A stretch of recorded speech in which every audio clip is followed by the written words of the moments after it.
Hello students, plus two geography class. हमारा migration chapter का अंतिम टॉपिक है कॉन्सिक्वेंसेस ऑफ माइग्रेशन। प्रवास के परिणाम। प्रवास के लिए प्रवास से क्या क्या उससे रिजल्ट निकलते हैं, क्या क्या फ़र्क पड़ता है, ये हम देखेंगे। तो पहला है इकोनॉमिक कॉन्सिक्वेंसेस, आर्थिक परिणाम। अब हम जानते हैं कि बहुत से लोग आर्थिक लाभ के लिए ही प्रवास करते हैं, दूसरी जगहों पर जाते हैं, दूसरे देशों के अंदर जाते हैं।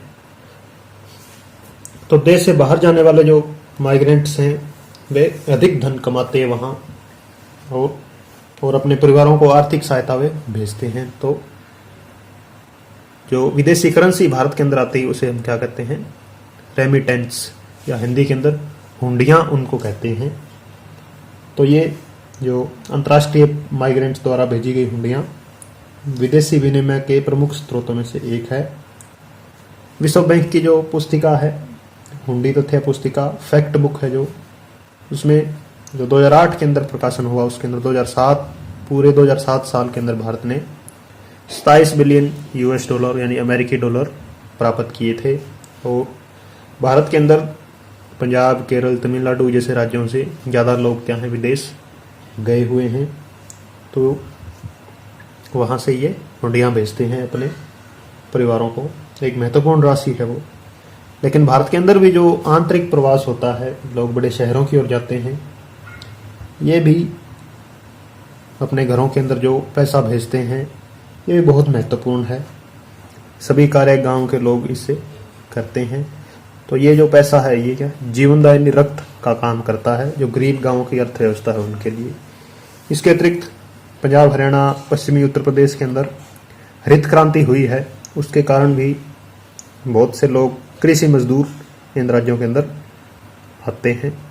तो ये सभी कारण किसके अंदर लिखे जाएंगे, जो परिणाम है ये आर्थिक परिणामों के अंदर लिखे जाएंगे। यहाँ एक बात ध्यान रखनी जरूरी है कि जब हम प्रवास के परिणाम लिखते हैं तो कई बार हम कारणों की भी चर्चा कर देते हैं, पुल फैक्टर, पुश फैक्टर्स, जो कि हमें तो अच्छे से ध्यान में रखना चाहिए कि प्रवास के परिणाम अलग होते हैं और कारण अलग होते हैं।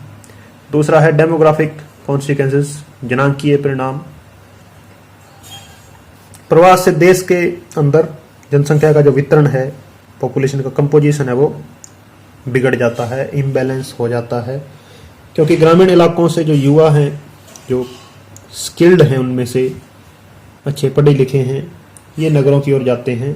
तो गांवों के अंदर क्या है, उतना टैलेंट नहीं रह पाता। तो गांव क्या है, पीछे विकास नहीं कर पाते, वो गांव ही बने रह जाते हैं। और इसके अतिरिक्त एज सेक्स कंपोजिशन के अंदर भी बैलेंस बिगड़ता है, खासकर उत्तराखंड, राजस्थान, एमपी, पूर्वी महाराष्ट्र, इनसे भी इनके अंदर आयु लिंग संरचना के अंदर एक गंभीर असंतुलन पैदा हो गया है। और जहाँ से इन राज्यों से लोग जहाँ भी गए हैं वहाँ पर भी उल्टा सिस्टम हो गया है, तो वहाँ भी एक असंतुलन पैदा हो गया है। तीसरा सोशल कॉन्सिक्वेंसेस, सामाजिक परिणाम।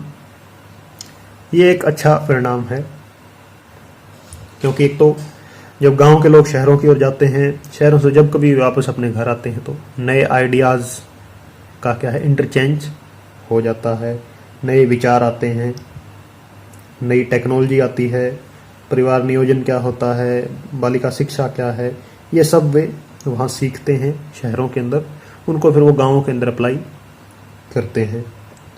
और गाँव से भी नए आइडियाज़ क्या हैं, शहरों की ओर कुछ जाते हैं। तो संस्कृतियों का हम कह सकते हैं कि अंतर्मिश्रण हो गया है, इंटरमिक्सिंग हो गई है डाइवर्स कल्चर की।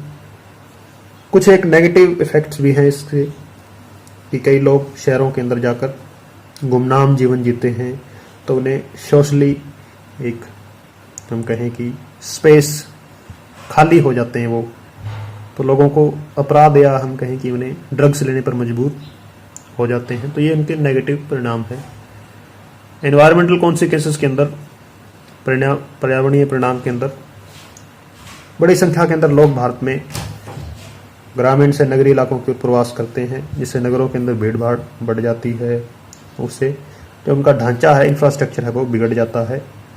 उनसे स्लम्स का निर्माण होता है, उनको रहने की जगह नहीं होती, और जो नेचुरल रिसोर्सेज हैं उनका दुरुपयोग होता है, कहीं अति उपयोग होता है, तो पोल्यूशन भी बढ़ता है। फिर शहरों की अपनी समस्याएं होती हैं ज़्यादा जनसंख्या के कारण, जो हम जानते हैं। इसके अतिरिक्त कुछ अन्य कारण भी होते हैं, खासकर महिलाओं पर होते हैं ये, कि प्रवास जो महिलाओं के जीवन पर एक गहरा प्रभाव डालता है, क्योंकि ग्रामीण इलाकों में पुरुष अपनी पत्नियों को छोड़कर रोजगार की तलाश में नगरों के प्रवास जब करते हैं तो महिलाओं पर अत्यधिक, एक तो उनको गांवों के अंदर काम करना पड़ता है रोजी रोटी कमाने के लिए, और उन पर शारीरिक और मानसिक दोनों प्रकार का दबाव हम कह सकते हैं कि पड़ता है। तो उनको शिक्षा और अन्य जो सुविधाएं उनको मिलनी चाहिए थी वो नहीं मिल पाती। तो ये हमारे माइग्रेशन चैप्टर का अंतिम टॉपिक था। एक आसान सा चैप्टर था, इसको अच्छे से तैयार करें। Thank you.